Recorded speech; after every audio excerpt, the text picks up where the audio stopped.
우리가 성경을 읽는 재미 중에 하나는 어떤 상징들이 반복해서 이제 나온다면 그것을 발견하는 재미가 좀 쏠쏠합니다.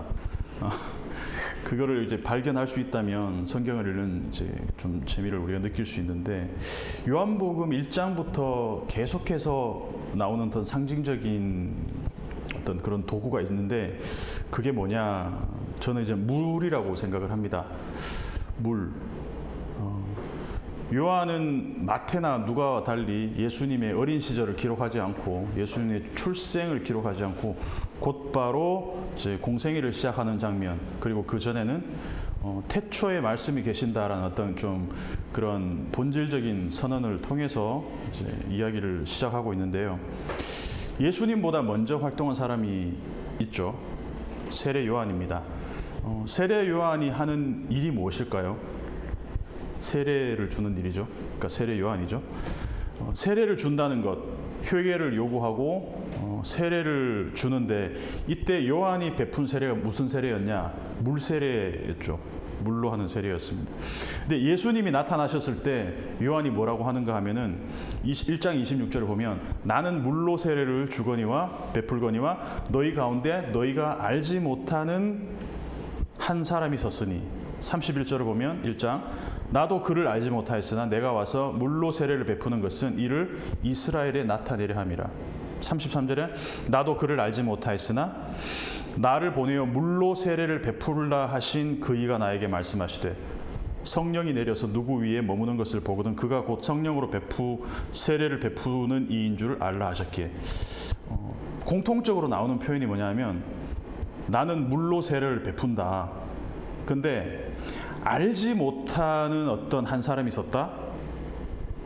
그분은 내가 물이라는 상징, 어떤 물이라는 현상을 통해서 베푸는 세례와는 우리가 알지 못하는, 나도 알지 못하는 어떤 본질적인 세례를 베푸실 것이다라는 이야기를 하고 있는 거죠. 그러니까 요한의 워딩에서 반복적인 메시지는 뭐냐면, 물로 베푸는 세례는 뭐다? 현상이다라는 거예요. 그냥 보여지는 현상이다. 하지만 진짜 세례를 주시는 분이 내 뒤에 오실 텐데, 그분은 뭘로? 물 세례가 아닌 성령으로 세례를 베푸실 것이다라는 거죠. 그러니까 물은 눈에 보이는 현상이고, 물을 통해서 우리는 세례라는 것을 경험하지만, 실제로 우리가 받는 세례는 그 물이 문제가 아니라 물이 우리에게 본질적인 성령으로 베푸시는 세례를 설명하기 위한 상징이자 도구라는 거죠. 그래서 성령으로 하는 세례가 진짜고, 물은 성령을 나타내는 뭐다? 표지라는 거죠. 표지. 우리가 지난주에 봤던 2장에서 물이 포도주로 변하는 장면에서도 물이 나옵니다. 거기서도 물은 현상이에요. 눈에 보이는 물이 포도주로 변하는 현상이죠. 근데 본질은 물이 포도주로 변하는 것 그 자체에 있는 게 아니라, 그 현상의 기적에 있는 것이 아니라 뭐다? 기존의 화학적 질서 너머에 계시는 예수님, 하나님, 새로운 질서의 도래가 임했다, 도래했다라는 것을 보여주기 위한 하나의 그런 표적이라는 것이죠. 뭘 위해서라는 겁니까? 믿음을 위해서. 이 현상을 보고 물 세례를 통해 성령 세례를 체험하고, 물이 포도주로 변하는 것을 통해서 믿음을 얻게 하기 위해서 상징적으로 쓰였다는 거죠. 3장에서는 니고데모가 예수님을 찾아옵니다. 그때 예수님과 이야기를 나누다가 거듭남에 대한 얘기를 나눕니다. 그러면서 3장 5절에 뭐라고 얘기하냐면, 예수님이 진실로 진실로 너에게 이르노니 사람이 물과 성령으로 나지 아니하면 하나님의 나라에 들어갈 수 없느니라. 1장과 2장에 의해서도 3장에서도 물이 나옵니다. 물은 현상이고 성령은 본질입니다. 이때도 니고데모한테 예수님이 말씀하시는 물이라는 상징을 성령과 묶어서 설명합니다. 물과 성령으로. 물은 보이는 것, 성령은 보이지 않는 것. 왜? 물을 통해서 우리는 눈으로 경험해서 하나님의 그 보이지 않는 현상 너머의 세계를 이해하기 위해서는 우리에게 익숙한 것을 통해서 우리에게 말씀하신다는 거죠. 오늘 4장에서도 물 좀 달라. 자, 물이 또 나옵니다. 마시는 물을 매개로 해서 예수님과 여자가 하는 대화를 보면 좀 더 본질적인 수준의 대화로 들어갑니다. 그 접촉점이 물이 되는 거죠. 사마리아에 사는 여자하고 예수님이 우물가에서 물 좀 달라라는 말로 이야기가 시작이 됩니다. 이때 예수님이 물을 달라고 하시면서 육체의 목마름을 해결하는 것은 물이잖아요. 그거는 현상적 목마름이고 본질적인 목마름을 해결하는 것은 내가 주는 물. H2O 맞습니까? 물 H2O 약간 좀 불안해지는데 물, 마시는 물, 이 물이 아닌 영생하도록 솟아나는 샘물, 이 물을 통해서 그 물을 예수님이 설명하시는 거죠. 그 야곱의 우물이 아닌 내가 주는 생수를 마셔야 한다는 것을 말하기 위해 물이 상징으로 쓰이고 있다는 것이죠. 계속해서 물이 쓰이고 있는 이유가 있죠. 왜? 우리는 땅의 것도 잘 못 보고 산다는 거예요. 땅의 것을 못 보고. 하물며 예수님께서 하늘의 일을 말하면 우리가 그걸 알 수 있겠냐.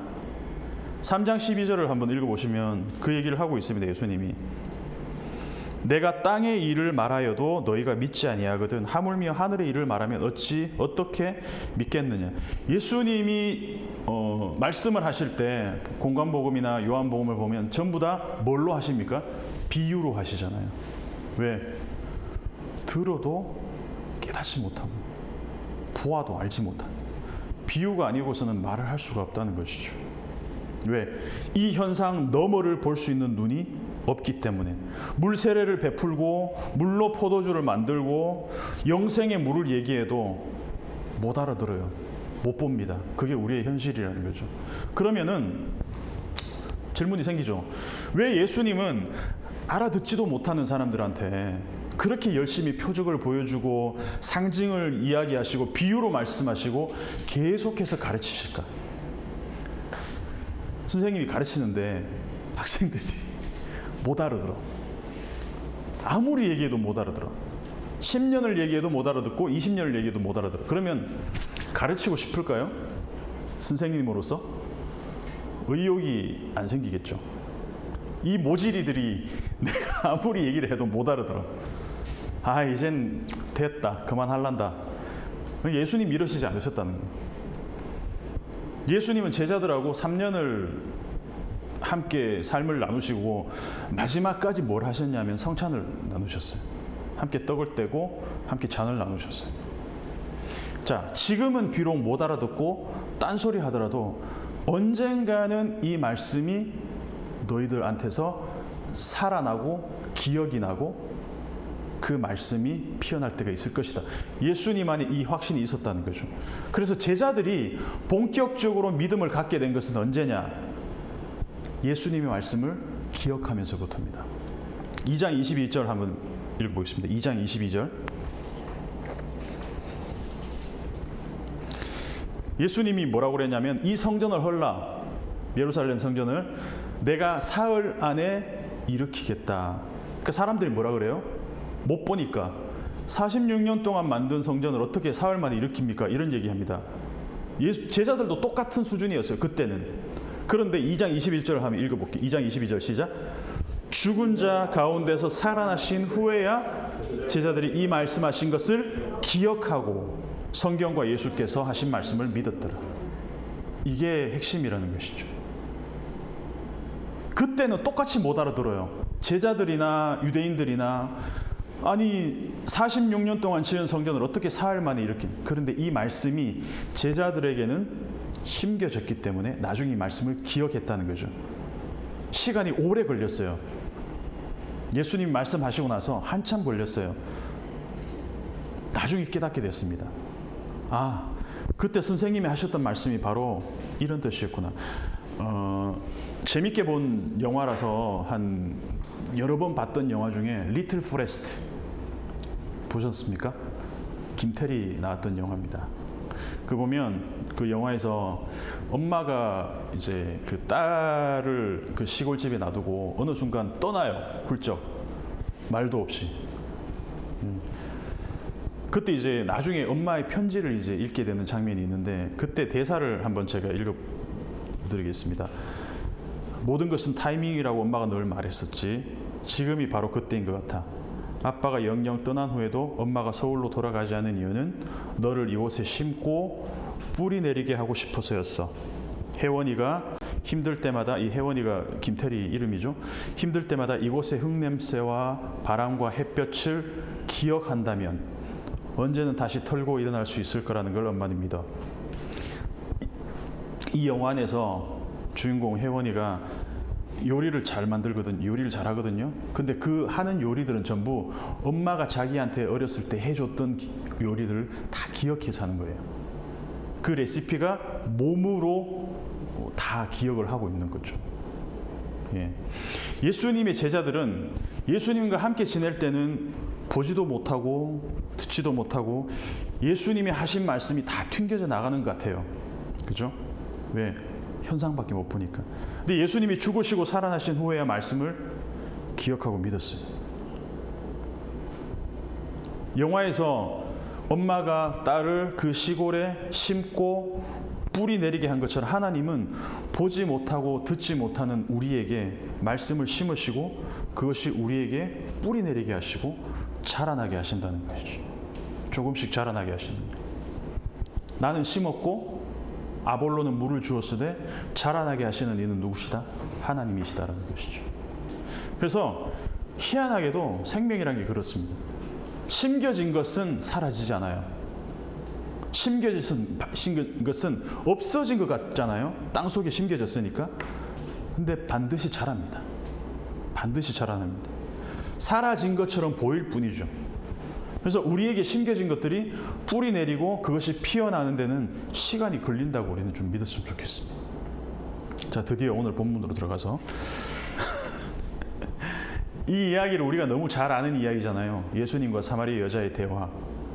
이거를 우리가 조금 성경을 다각도로 읽기 위해서는, 입체적으로 읽기 위해서는 나레이터의 입장에서, 그리고 예수님의 입장에서, 그리고 여자의 입장에서 한번 읽어볼 필요가 있습니다. 세 관점에서 읽는 게 훨씬 이야기를 입체적으로 이해할 수 있습니다. 자, 3절부터 8절까지를 보면 예수님이 이제 갈릴리로 가시는 장면이 나옵니다. 예수님께서 유대를 떠나서 갈릴리로 가는데 4절을 보면 사마리아를 통과하여야 하겠는지라 이렇게 나와요. 이 표현은 말하자면 그런 거죠. 원래 목적지로 가는 경로에 없었지만 가는 길에 목적지를 경로 추가를 하나 했다는 얘기죠. 디에르코마이. 가는 길에 지나다가 들렀어. 우리 이런 말 하잖아요. 지나는 길에 들렀어. 사실은 거기 오고 싶었으면서도 그냥 지나는 길에 들렀어 라고 얘기하지만 사실은 그것은 의도된 우연이라는 것이죠. 그렇죠? 예수님이 사마리아 수가성에 사는 여인을 만나기 원하셨다는 거죠. 처음부터. 그래서 이름도 몰라요. 이 사람의 이름도. 그냥 사마리아 수가성에 사는 여자예요.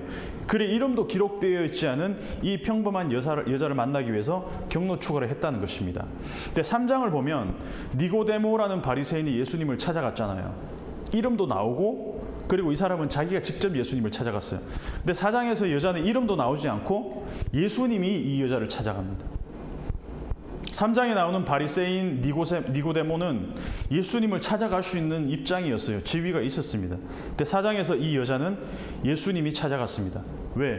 낯선 여자가 예수님을 알 리도 없었고 유대 남자를 찾아가는 것 자체가 불가능했기 때문에 때로는 진리를 찾아 헤매다가 주님을 만날 수도 있었고 어떤 경우에는 내 의지와 상관없이 주님이 우리를 그냥 불쑥 찾아오는 경우도 있잖아요. 그러니까 모든 것을 알고 우연의 장치를 통해서 의도된 만남을 예수님이 이루어 가시는데 이 이야기뿐만 아니라 모든 사람들에게 예수님은 다양한 방식으로 찾아 나선다는 것이죠.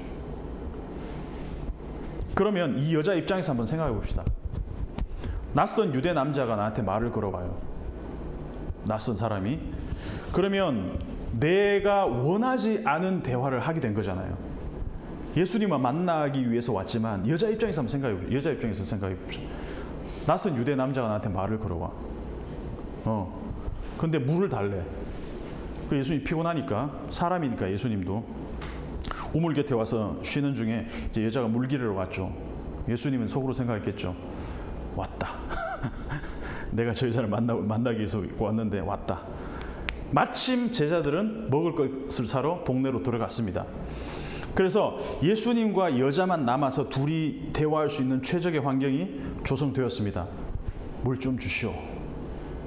자, 여기서 6시인데 이게 오후 6시가 아니라 이제 우리 시간으로 하면 정오쯤 됩니다. 왜 이 낮에 물을 기르러 왔을까? 뭐 많은 해석들이 있잖아요. 뭐 가장 좀 통상적으로 하는 해석은 우물가에 이 대낮에 사람들의 낯을 피해서 왔다는 것은 사람들하고 어울리기 싫었다는 거예요. 마주치기 싫었다는 거예요. 그죠? 이 여자의 이력을 보면 알 수 있습니다. 남성 편력이 좀 심했어요. 그러니까 사람들하고 이렇게 뭐 자기의 사생활을 드러내고 싶지도 않고 누구랑 부딪히기도 싫기 때문에 가장 더울 때 아무도 안 올 때 물을 기르러 혼자 온 거예요. 나는 혼자 물을 조용히 기르러서 가고 싶은데 웬 낯선 유대 남자가 나한테 말을 걸어와. 예, 그러면 사람들을 시선을 피해서 물을 기르러 왔는데 나에게 말을 걸어오는 남자가 있으면 기분이 어떻겠습니까? 기분이 어떻겠어? 물 기르러 왔어.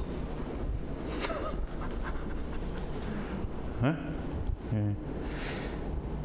행실이 별로 이렇게 그렇게 썩 좋지는 않습니다. 남자가 수시로 바뀌는 그런 사람이었어요.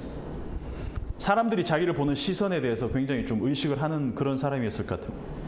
근데 예수님은 지금 그런 여자를 만나기 위해서 일부러 경로 하나를 추가해서 여자를 만나러 왔습니다. 예수님은 이 여자를 빨리 만나서 이야기를 나누고 싶고 이 여자는 낯선 남자가 있으니까 부담스럽고 두 사람의 입장이 다르잖아요. 그죠? 물 달라고 합니다. 그러면 어떤 생각을 하겠습니까? 내가 여자라면 플러팅인가? 자극거나?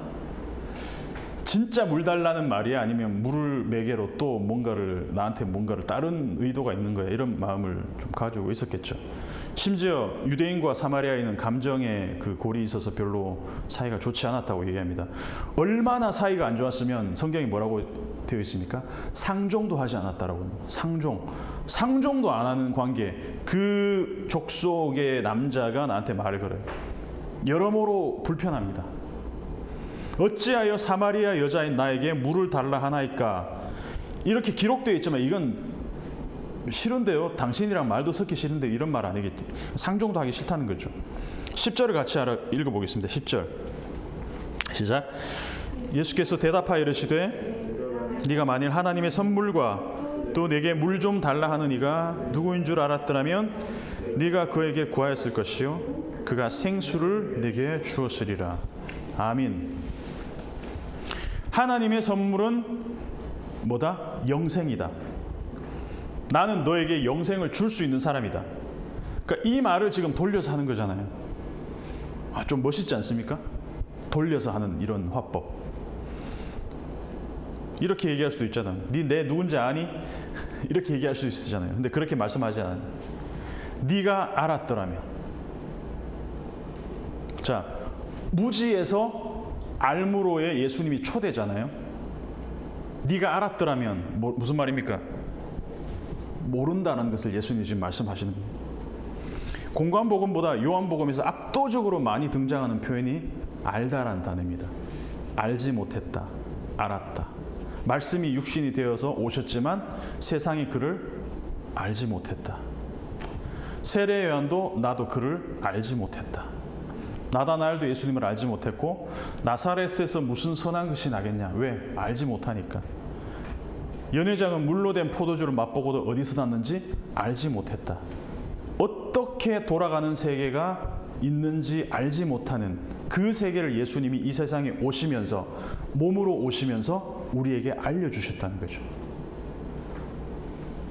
니고데모는 거듭남에 대한 대화를 나누다가 거듭남이 뭡니까? 엄마 뱃속에 다시 들어가는 겁니까? 이런 얘기, 아주 초딩스러운 질문을 합니다. 왜? 거듭남에 대해서 알지 못하기 때문에. 그래서 이 세상의 기존 질서 가운데 살아가는 사람들은 그 어느 누구도 새로운 질서, 새로운 세계를 경험하지 못했기 때문에 알 수가 없습니다. 그래서 요한은 처음부터 요한복음에서 무지함의 사람들이 예수를 만나면서 무지에서 알의 세계로, 무지의 세계에서 알의 세계로 초대되는, 언제? 예수님을 만날 때 이루어진 일들이라는 거죠. 모든 사람이 다 그렇다는 겁니다. 알았더라면. 그래서 예수님은 사마리아 여자를 자극함으로써 새로운 세계로 예수님이 초대하고 계신다는 거죠. 근데 처음에는 이 대화가 평행선을 달려요. 물에 대한 이해가 달라요. 예수님이 계속 지금 영생하도록 솟아나는 샘물, 영생의 샘물을 이야기하는, 여자는 무슨 물을 얘기하고 있어요? 마시는 물 얘기하고 있어요. 그래서 계속 물을 떠오러 다니지 않아도, 내가 사람들 낯을 피해서 불편하게 물을 떠오지 않아도 되는 물이 있다면 그거 나 좀 주십시오. 여자의 의도는 그거예요. 나 사람들하고 그렇게 막 이게 어울리기 싫으니까 나 그냥 맨날 그 배미도로 물 시켜 먹을 수 있으면 그런 방법 좀 알려주세요, 이거예요. 그러니까 이 여자가 이해하는 물은 생존을 위해 마시는 물이고 고갈되는 물이죠, 결국은. 근데 예수님이 말씀하시는 물은 고갈되지 않는 영생의 물, 솟아나는 샘물을 이야기하거든요. 자, 그러면 우리가 여자 입장에 대해서 한번 이야기를 보자고요. 이 대화가 이어나갈 수 없지 않을까요? 내가 말하는 이야기하고 저 남자랑 내가 하는 얘기가 지금 이게 지금 대화가 안 되는 것 같지 않아요? 뭔가 말이 안 통해. 마시는 얘기, 물 얘기하다가 갑자기 영생하도록 솟아나는 샘물 얘기로 넘어갔어요. 어떻게 이해를 하겠습니까? 왜? 그 차원의 세계를 모르니까 대화가 안 되는 것이죠. 그러면 그 차원에서 본다면 물의 얘기를 통해서 영생을 얘기하는 예수님의 말을 못 알아듣는 여자나 거듭남에 대한 이야기를 하는데 못 알아듣는 니고데모나 수준이 어때요? 똑같다는 거죠. 많이 배우고 학식 있는 바리새인 니고데모나 이 사마리아 여자, 우리가 볼 때 행실이 그냥 그렇고 그런 여자의 수준이 똑같다는 거예요. 이거는 많이 배우고 아는 차원이 아니라는 거죠. 둘 다 공통점은 뭐냐면 새로운 세계에 대한, 예수님이 보여주실 그 세계에 대한 이해가 전혀 없었던 사람입니다. 그래서 지혜로운 사람들은 학력의 어떤 그런 뭐 깊이나 이런 거 뭐 가방끈과 상관없이 하나님이 보여주신 세계를 깊이 경험한 사람들은 차원이 다릅니다. 이 세계가 돌아가는 그 차원, 이해도가 다르다는 것이죠. 누구나 목마름이 있잖아요. 누구나 결핍이 있잖아요. 육체적 결핍, 정신적 결핍, 영적인 결핍. 근데 이런 결핍은 배웠다고 채워지는 것도 아니고 서울대 박사학위 땄다고 해서 유학 갔다고 해서 이 결핍이 사라지는 게 아니잖아요. 근데 못 배웠다고 결핍이 더 심한 것도 아니에요. 똑같이 있다는 것이죠. 그래서 사마리아 여자는 육체적인 목마름을 해결하기 위해서 우물을 찾아왔다가 이상한 유대 남자를 만났습니다. 근데 만약 여기서 여자가 마음의 문을 닫았다면 대화는 14절에서 끝났어요. 영생하도록 솟아나는 샘물이 되리라 했는데 만약 여기서 여자가 대낮부터 이상한 사람이 날도 더운데 이상한 소리 하고 있는, 이러면 대화는 여기서 끝납니다. 여자는 여전히 자기가 알던 세계 너머의 세계를 경험할 기회를 잃어버리는 것이죠. 거기서 끝난다면. 근데 여기서 여자는 대화를 이어갑니다. 미끼를 딱 물었어요. 15절이 연결이 돼요. 영생하도록 솟아나는 샘물? 그런 물이 있어요? 나도 그런 물 주세요. 물 기르러 안 와도 되게. 물론 여기서 물에 대한 이해도는 달라요. 여자와 예수님이 얘기하는 물에 대한 이해도는 다릅니다. 어쨌든 대화는 이어나갑니다. 여자는 지금 뭘 극복하고 싶냐면 매일매일 힘들게 물 길러 오는 이 인생의 루틴을 극복하고 싶은 거예요. 그런 물이 있으면 나도 주세요. 그 갈망이 있습니다. 물론 예수님과 여자가 얘기하는 이 물의 차원은 다르지만 예수님은 예수님의 말씀에 완전히 이해는 못하지만 어렴풋이나마 반응을 하고 있다는 거죠. 잘은 모르지만 그 물을 내게 주시면 좋겠습니다. 근데 여기서 예수님이 조금 더 나갑니다. 좀 더 민감한 부분을 건드리죠. 남편을 불러오라. 자, 요한복음을 쭉 보면 사람들의 무지와 예수님의 지식이 대조를 이룬다 그랬잖아요. 예수님은 다 알고 있어요. 네가 무화과나무 아래 있을 때부터 너를 알았다. 나다나엘에게 여자에 대해서도 알고 예수님이 나다나엘한테 얘기했을 때 당신은 하나님의 아들이시오 당신은 이스라엘의 임금이로소이다 이렇게 얘기합니다. 예수님 말씀에 대해서 반응하죠. 여자도 마찬가지입니다. 놀라서 주여 내가 보니 선지자로소이다. 자기의 남성 편력을 다 알고 있음에 대한 반응입니다. 자, 여기서도 여자 입장에서 읽어본다면 자리를 박차고 일어나실 수 있어요. 기분이 나빠서. 내 민감한 나의 이 남자 이 편력, 나의 이 과거를 건드렸어. 와, 이거 못 참겠어. 예, 여기서 대화가 끝났을 수도 있어요. 사실 이 부분을 우리가 결말을 아니까 읽어 나가지. 결말을 몰랐으면 예수님 선 넘네 약간 이렇게 생각할 수 있을 것 같아요. 너무 훅 들어가시는 거잖아요. 여자의 자존심을 너무 한 번에 네가 남편이 5이 있었으나 뭐 이런 말 어떻게 처음 보는 여자한테 이런 말을 합니까? 그러니까 1차 위기가 14절에서 왔고 2차 위기가 18절에서 왔습니다. 그런데 여자가 다 반응을 해요. 도망가지 않아요. 내게도 그런 물을 주세요. 그리고 내가 보니 선지자입니다. 나 같은 성격이었다면 당신 뭔데? 당신이 뭔데? 내가 남편이 뭐 50명이 있었든 5명이 있었든 무슨 상관인데 간섭이야 이러면서 박차고 나왔겠죠. 근데 여자가 반응을 했다는 거죠. 목마름이 있었어요. 물을 마시고 싶었고 육체적 갈증을 해결하고 싶었고 내 정신적 결핍을 해결하기 위해서 여러 남자를 만나왔습니다. 그러니까 목마름이 육체적 결핍이라면 남자를 계속 찾는 것은 정서적 결핍이겠죠. 그럼에도 불구하고 채울 수가 없었으니까 지금 남자도 남편이 아닌 그냥 동거라도 이렇게 살고 있었겠죠. 그러니까 일시적으로는 해결할 수 있을지 몰라도 얼마 가지 않아 또 다른 육체적 목마름, 정서적 목마름이 찾아온다. 궁극적인 갈증을 갖고 있다는 것. 그 다음 이어지는 대화를 보면 여자는 육체적 갈증과 정신적 갈증에 더해서 영적인 갈증도 있었던 것 같아요. 예배의 갈증도 있었던 것 같습니다. 그러니까 물을 마셔서 목마름을 해결하듯이 매일 물을 길어와야 되듯이 매번 남자를 바꿔야 되듯이 또 어디에서 예배를 드리느냐를 통해서 그 영적인 목마름도 해결하고 싶었던 것 같아요.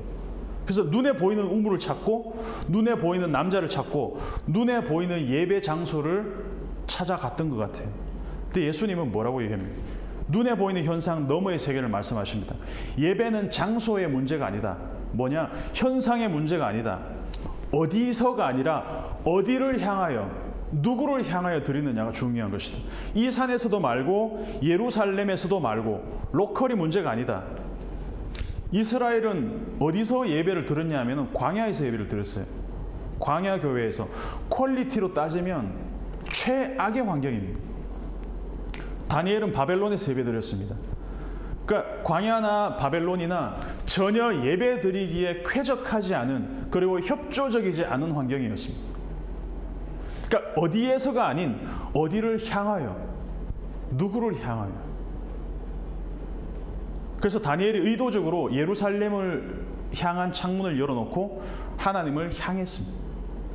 내 삶의 환경이 어디에 있든지 간에 내가 향하는 방향은 내가 선택할 수 있잖아요. 21절 같이 한번 읽어보겠습니다. 21절 시작.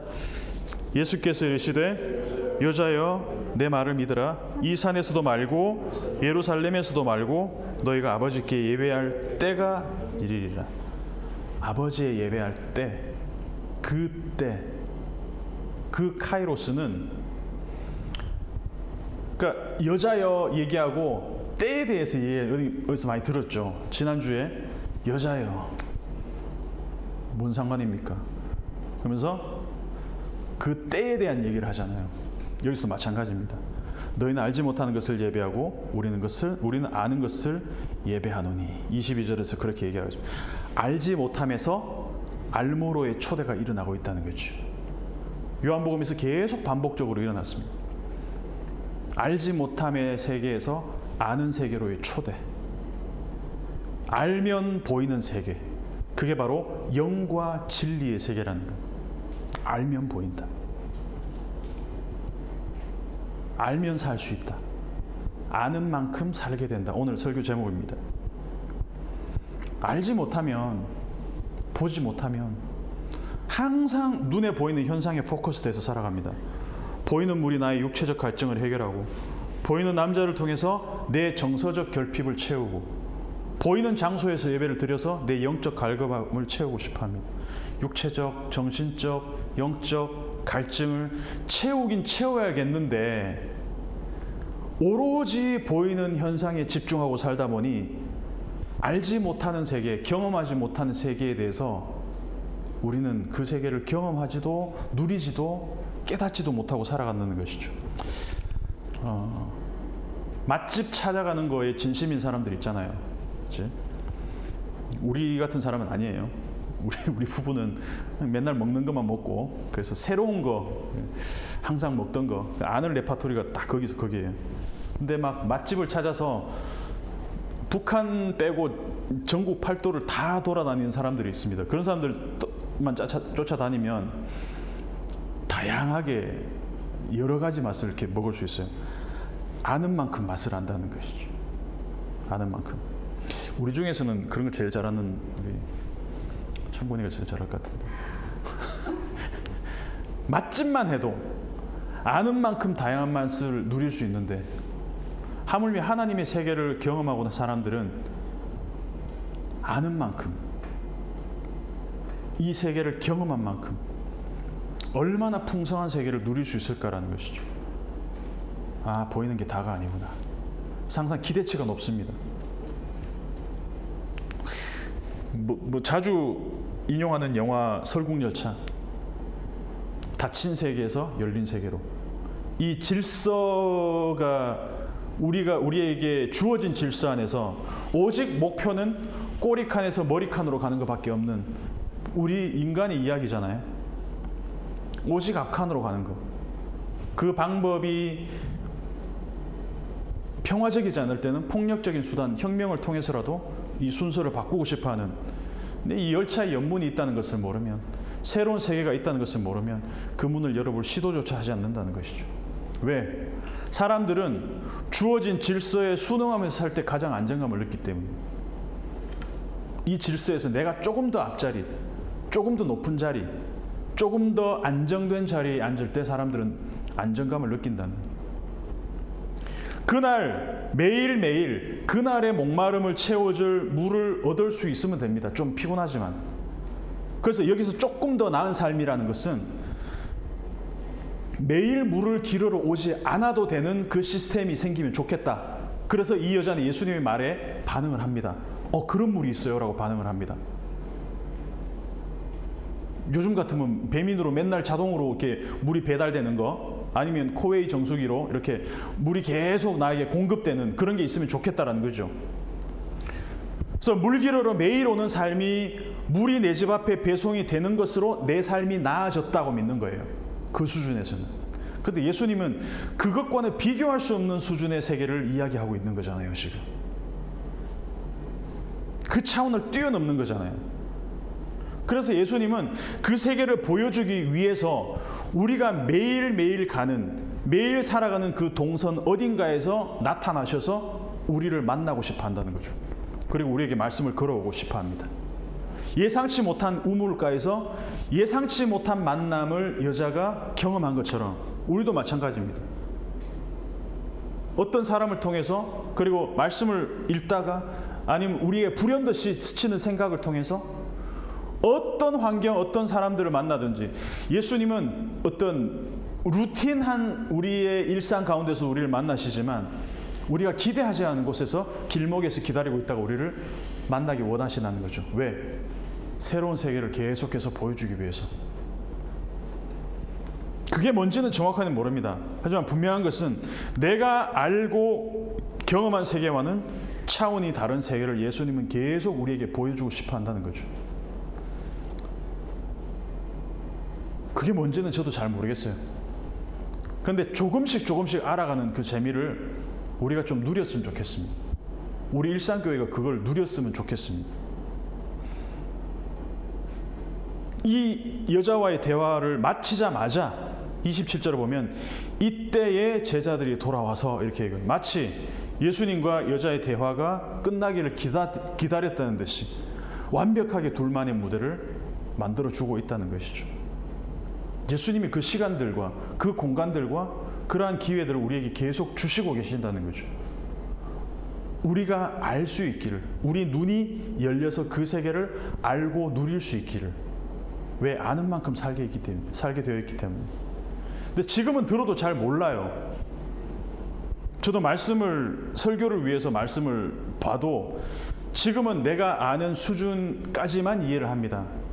머리로 듣지만 우리 몸으로 살아내지 못할 수도 있습니다.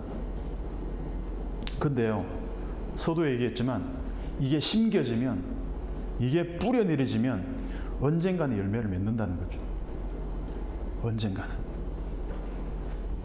나는 심었고 아볼로는 물을 주었지만 오직 하나님께서 자라게 하셨나니. 말씀이 심기우고 뿌리 내리고 자라남을 믿고 살아가는 저와 여러분이 되었으면 좋겠습니다. 아는 만큼 살게 되어 있습니다. 계속해서 하나님이 우리에게 알게 하시고 깨닫게 하시고 또 말씀을 심겨주시고 그것이 우리 안에서 자라나서 나도 모르게 어느 순간 우리가 그것을 살아가고 있는 것을 경험하는 우리 일상교회가 되었으면 좋겠습니다.